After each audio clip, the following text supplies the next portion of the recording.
ഇത് സ്റ്റേഡിയമാണോ? ആദ്യമായിട്ട് കാണുന്നവരോട് എങ്ങനെ ഇത് വിശേഷിപ്പിക്കുന്ന? നിങ്ങൾ ഇങ്ങനെ ഒരു സ്റ്റേഡിയം കണ്ടിട്ടുണ്ടോ? നാട് കയറുക. കോഴിക്കോട് ഇങ്ങനെ ഒരു സ്റ്റേഡിയം കടന്നാൽ കോഴിക്കോട്ടുകാർ ഇങ്ങനെ പ്രതികരിക്കും. തീർച്ചയായിട്ടും പ്രതികരിക്കും. ഞങ്ങൾക്ക് EMS സ്റ്റേഡിയം ഒക്കെ ഉണ്ട്. അതാണ്.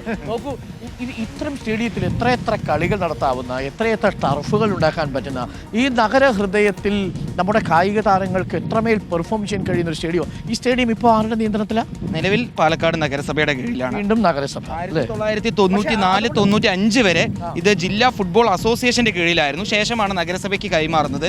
ആ 95 വരെ, അതിനു മുമ്പ് സ്കൂൾ ഒളിമ്പിക്സ്, അതായത് സംസ്ഥാന സ്കൂൾ കായികോത്സവം, അതുപോലെ തന്നെ ജൂനിയർ ഫുട്ബോൾ തുടങ്ങി നിരവധി ടൂർണമെന്റുകൾ നടന്നിട്ടുള്ള ഒരു മൈതാനാണിത്.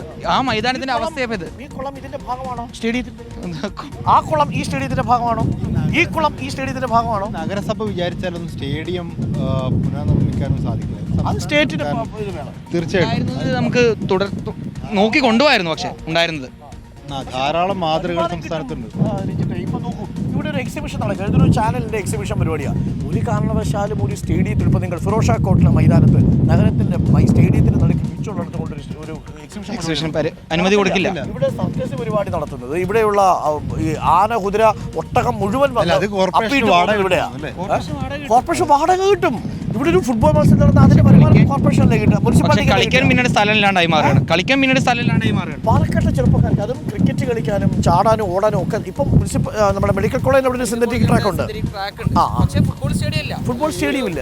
ഷാഫി പറമ്പിലാണ് ഓരോ പഞ്ചായത്തിലും ഓരോ സ്റ്റേഡിയം വേണമെന്നൊക്കെ പ്രസംഗിച്ചത് അല്ലേ? അദ്ദേഹത്തിന്റെ മണ്ഡലത്തിലാണ് ഇങ്ങനെ. അതാണ് ഇതിനകത്ത് ഏറ്റവും പ്രധാനപ്പെട്ട കാര്യം. അപ്പോൾ പ്രിയപ്പെട്ട പ്രേക്ഷകരെ, നമ്മുടെ ലൈവ് കണ്ടു വന്ന നമസ്കാരം. പാലക്കാടിന്റെ ഈ അവസ്ഥയുടെ കാരണമുണ്ട്. ഈ സ്ഥലത്തിന്റെ ഓണറാണ് ഞങ്ങൾ. ഈ ഫില്ലർ നിൽക്കുന്നില്ലേ ഇവിടെ നിങ്ങളുടെ ഇത് കരയാണ്. ഇപ്പൊ കരയാണ്. ഇപ്പൊ ഇത് എടുത്തിട്ട് 80-ൽ എടുത്താണ് ഈ സ്ഥലം. അത് മുനിസിപ്പാലിറ്റി എടുത്തിട്ടില്ല. എടുത്തിട്ടില്ല. നോക്കൂ, ഇതാണ് ഇവിടുത്തെ അവസ്ഥ. മുനിസിപ്പാലിറ്റി ഈ സ്ഥലം ഒന്നും എടുത്തിട്ടില്ല. 3 തലമുറ കഴിഞ്ഞു.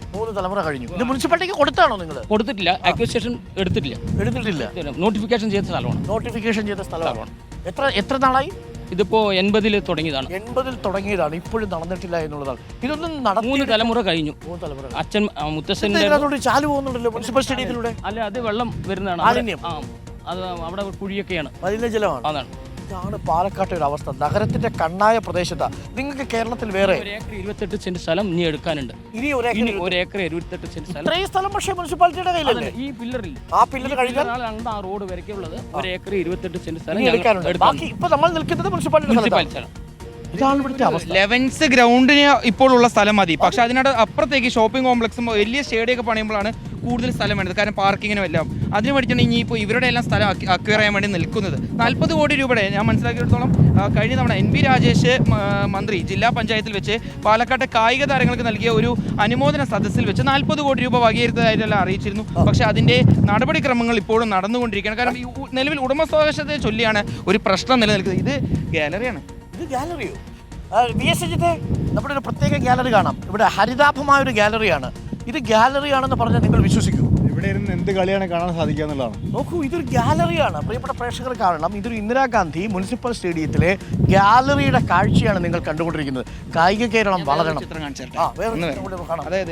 ഈ ചിത്രങ്ങൾ കണ്ട് നമ്മുടെ ഹൃദയം തകർന്നു. പാലക്കാട്ടെ ഒരുപാട് ഫുട്ബോൾ താരങ്ങൾ, നൗഷാദ്, ഹക്കീം, അതുപോലെ തന്നെ ഇപ്പോൾ ഇന്ത്യൻ ടീമിലുള്ള തേജസ്, സുഹൈബ്, അങ്ങനെ ഒരുപാട് പേര് പാലക്കാട് നിന്ന് ഫുട്ബോൾ കളിച്ചു കയറിപ്പോയിട്ടുണ്ട്. ക്രിക്കറ്റ് കളിച്ചും വിവിധ മേഖലയിലേക്ക് കയറിപ്പോയിട്ടുണ്ട്. റിയാസ് ഉൾപ്പെടെയുള്ളവർ. ഓക്കെ, ഈ ഒരു ഇത് കണ്ടില്ലേ?